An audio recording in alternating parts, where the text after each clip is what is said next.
Lee, I'm an alcoholic. Lee. Trying to make this short and sweet. Sobriety date is May 31st, 2017. Got a sponsor, like Jonathan said, got a sponsee. Really tried to apply this program in my life since coming back in again. My story's no different than anybody else's. Pretty normal for the most part. Grew up in church as early as I can remember for a while, at least till 7, 8 years old.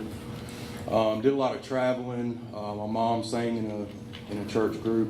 Did a lot of traveling, like Tennessee, South Carolina, North Carolina, stuff like that. And I remember it, so everything was normal for the most part to me.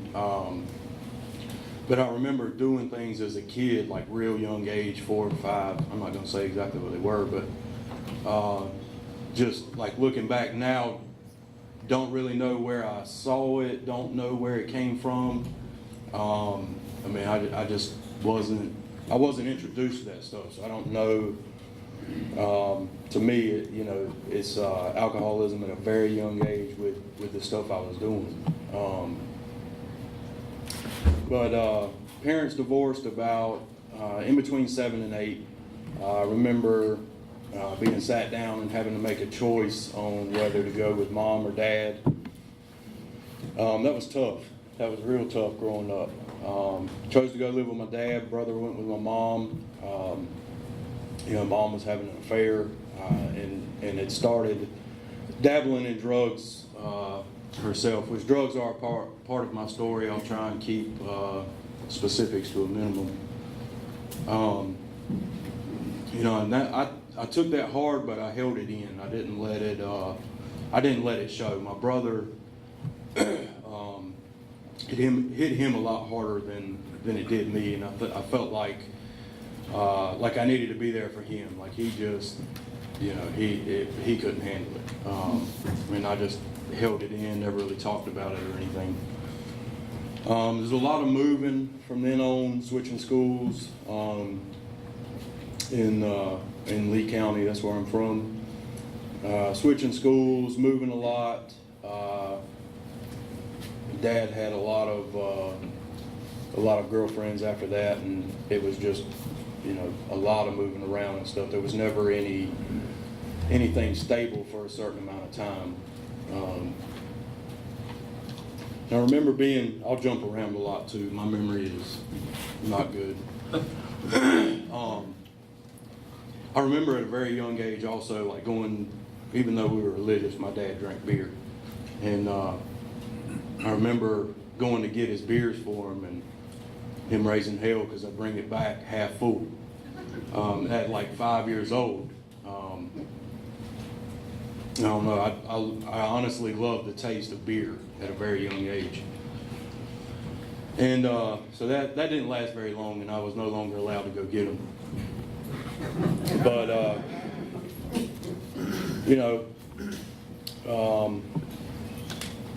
when in school, I hear a lot of people say when they speak or share that they never felt like they fit in or they didn't have a manuscript on life, and that's exactly how I felt. I never, I could play along that I fit in and stuff like that, but I never felt a part of. Even doing sports off and on, stuff like that, I never felt a part of what was going on around me. Always dealing with what I had going on the inside. Probably 14, 15, started getting into Dad's liquor and stuff. And, immediate results, I love the way it made me feel right from the get-go. Any chance I could, I remember, filling them up with, filling the vodka bottles up with water. I'm sure a few of us have done that. And it wasn't pretty once he found out it was just water. But Going into high school, I got into drugs right into high school. The usual, started smoking pot, drinking, started skipping school. Normal, I made it to 12th grade at the high school I was at, and I had missed so many days. Ended up having to switch high schools to another school just to graduate on time. As a result of wanting to hang out, not wanting to be at school, wanting to drink and smoke pot all the time. And I was dabbling, and by that point I was dabbling in a couple other things as well, off and on. I remember going into high school and meeting, it was a friend of mine at the time, and going to his house one night, first time I'd hung out with him, and walking in, there's beer everywhere. This is 16 years old, beer everywhere. Girls, everybody just hanging out, getting tore up, and just, I remember thinking like this is what life's about. You know what I mean? Like I had found the solution to what I was going to do with my life. And that's what I continued to do for a long time, was just party and have a good time.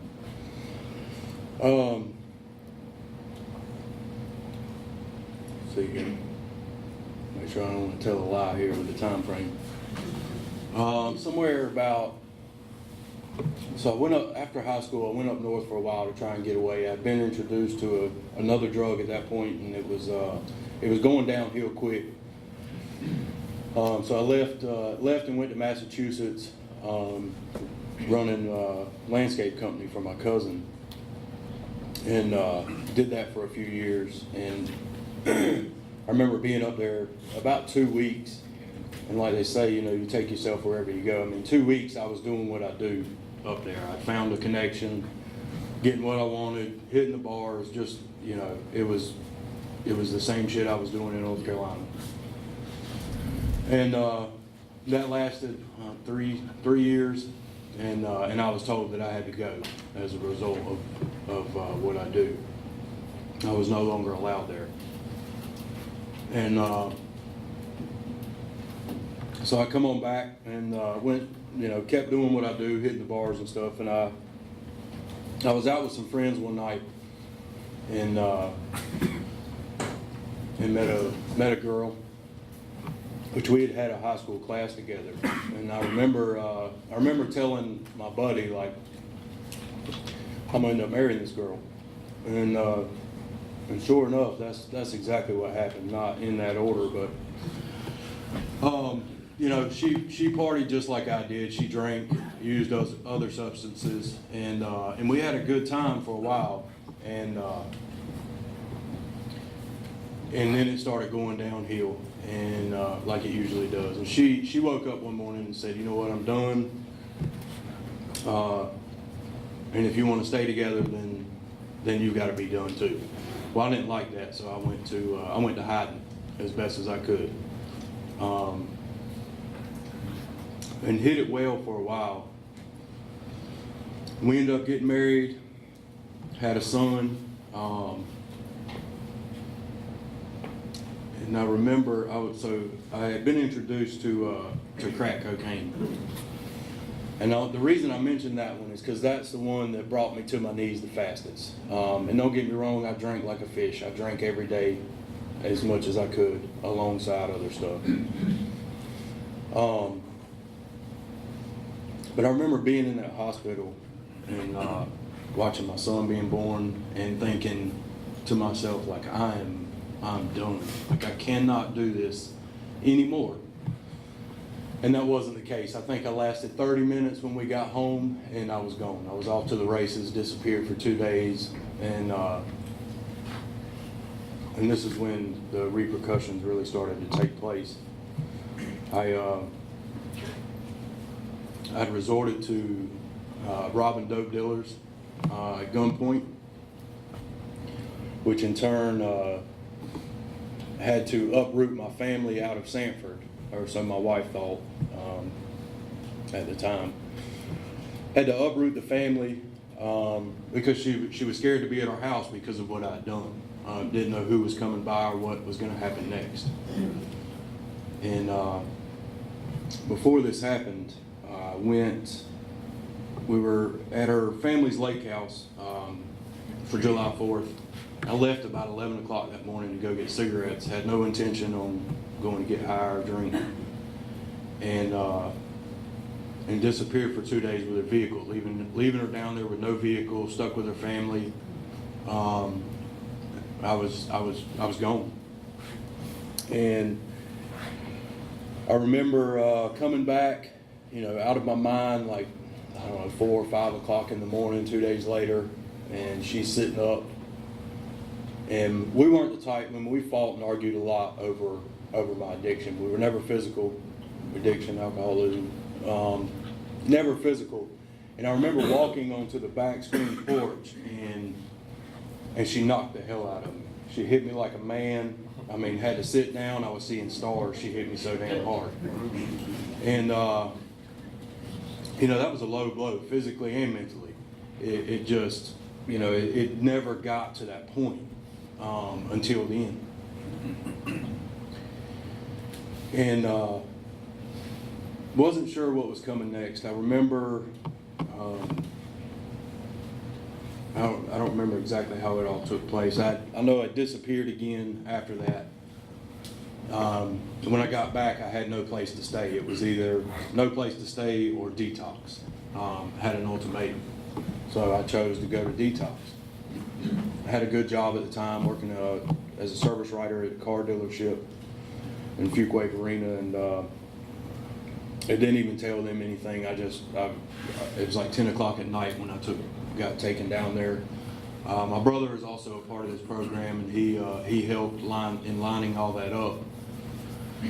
Going to detox in Chapel Hill, the Freedom House, and I was at the lowest point in my life at that point in time, and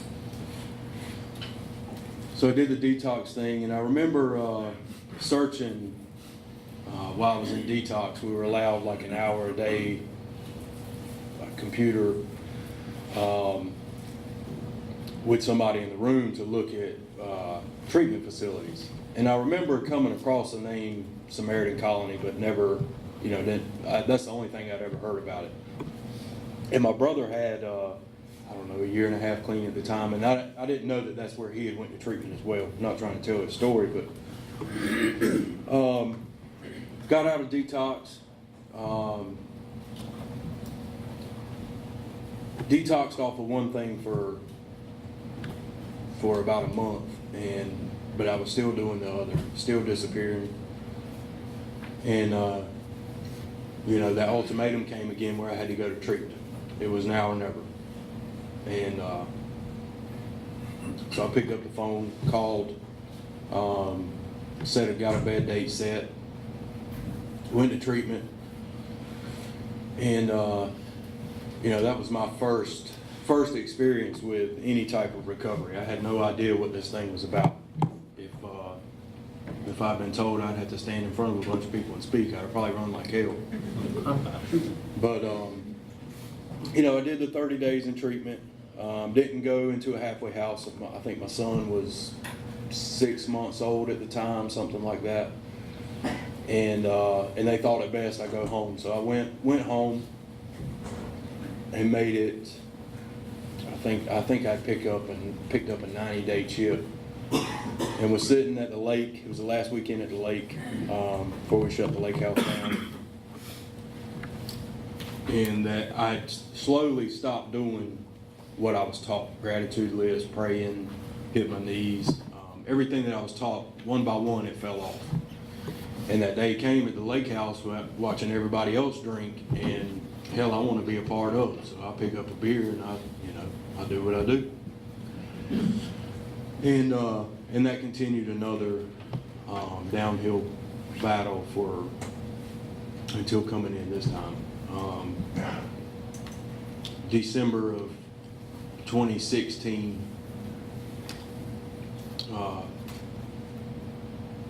Let me back up a little bit. I started a job in Apex.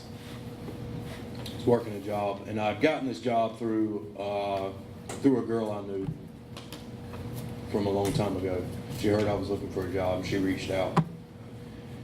And I thought everything was falling into place, and slowly just went downhill. I started using again, and was, still drinking, trying to hide it, and it was slowly coming out. Ended up getting involved with the secretary at work, and used that to my full advantage. She wanted me around no matter what the consequences were. She didn't care if I drank. She didn't care if I got high. She didn't give a damn what I did, as long as I was there. And December 26th of 2016, some of you will probably gasp, I'm sure, I made the conscious decision to walk out on my wife and son, because I wanted to do what I wanted to do. I wanted to get high. I wanted to drink. I wanted freedom. I didn't want consequences. That was the most important thing to me, was drinking and getting high. And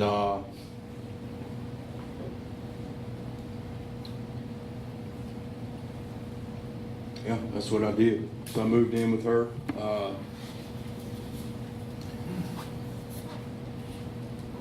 My ex-wife started letting me see my son, and then it got to a point with the using and stuff that I was no longer allowed to see him at all. I had like 2 or 3 vehicles that were gone due to addiction. I was down to no car, no job, no nothing. And here it is, this girl doesn't care. Like, she just doesn't care as long as I'm there. And she's not one of us. She doesn't use, barely drinks. So here I am faced with, like, well, what the hell's next? And I picked up the phone. I was done. I was done at this time. My drinking had went to a whole nother level at this point. I was drinking Everclear straight out of the bottle every day. First, as soon as I woke up in the morning, that's all I could think about was the drink. Until the time I went to bed or passed out. And one of the things with going to treatment the first time and the second time, it's the first time going into treatment, I couldn't see where the alcohol related to the rest of it. I just thought that, hell, I could keep drinking but not using. And it took me a little while to figure that out, but I know for me, like, if I pick up that drink, like, that demon is unleashed, period. It doesn't matter, what it is. Anything that alters my mind, it's off to the races again. So, picked up the phone, called Mark at the colony again. Last thing I wanted to do, but that pride only went so far. My ass was on fire and I needed it.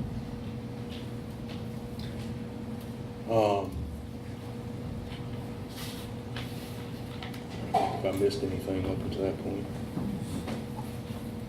So this has been a recurring theme throughout the years. Like, I'll start with one drug, get some consequences, and switch to another one. Seems like I could always bounce back from it just by switching around for years,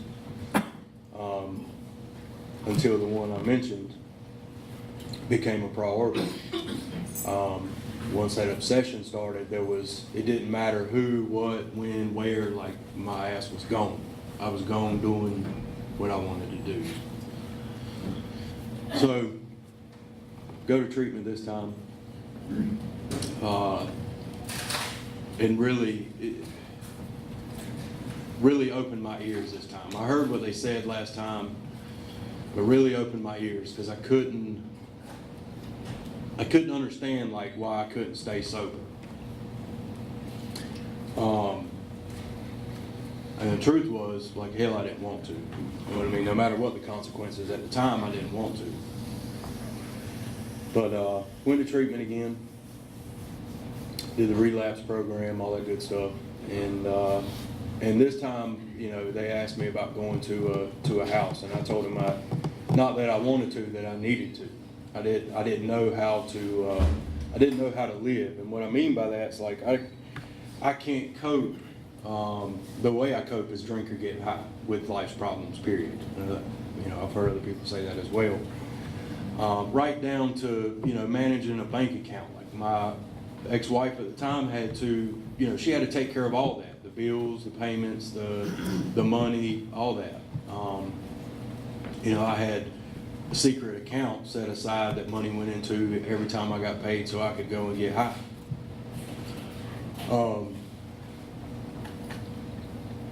So I go into a house afterward, and honestly, it's one of the best things that I could have done for myself. I didn't realize how much I live in how off my perspective is on life. It's some of the stuff. I mean, like Jonathan said, we talk a lot. You know, some of the stuff that goes through my head is like, what in the hell's really going on? You know, what is? Sometimes I can't fathom it. So going into the halfway house, wasn't sure what to expect. Very nervous. You know, worried to death about a job, worried about money, the usual. Worried about seeing my son. And what happened is I just kept doing what I was told. Any suggestions I was willing to take, and still am. I just kept doing what I was told.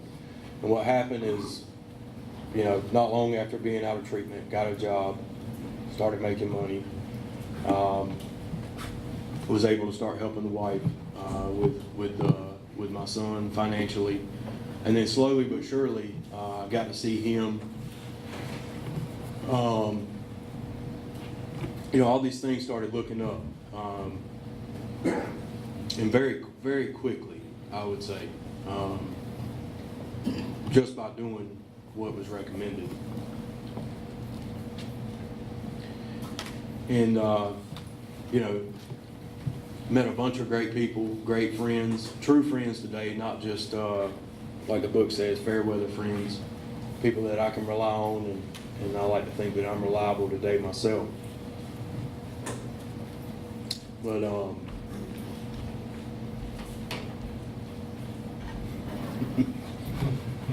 but yeah, it's really been a great journey. You know, I try not to dwell on everything that happened too much. I try not to forget it either, because if I forget where I came from, I'm definitely in trouble. But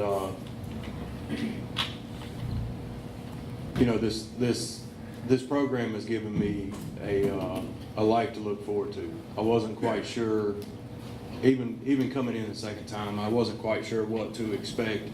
Didn't really know if everybody was full of shit, if I was full of shit, you know, really what was going on. I had no idea, so my only option was to come in and take suggestions. And what's panned out from doing that is actually being able to enjoy each day. You know, not all days are great, you know, or a pink cloud, whatever you want to call it. But I know as long as I don't pick up that drink, like, it continues to get better. I wish I could sit up here and say that everything is peachy, because it's not. I've been through divorce, custody, all that stuff in sobriety. Through an apartment fire, lost pretty much about everything I had. You know, life shows up each day. No matter you're drinking, you're sober, whatever the case may be, it continues to show up. You know, a few weeks back, I really started worrying about finances again. Took a few hits, the normal stuff, and you know, that wheel gets to turning, and I'm worried about, like, how the hell am I going to make it to payday? And I can't even talk. what ends up happening is somehow it all works out. Like somebody calls, says, "Hey, I got a side job Saturday. You want to go help me out?" Like it always seems to fall in place. I can't explain it, but it does. You know, it's I'm running out of things to say. It's really been a great journey. I'm grateful for this program immensely. Grateful for everybody in here, and I'm gonna stop it right there before I start babbling. So, thank y'all for having me.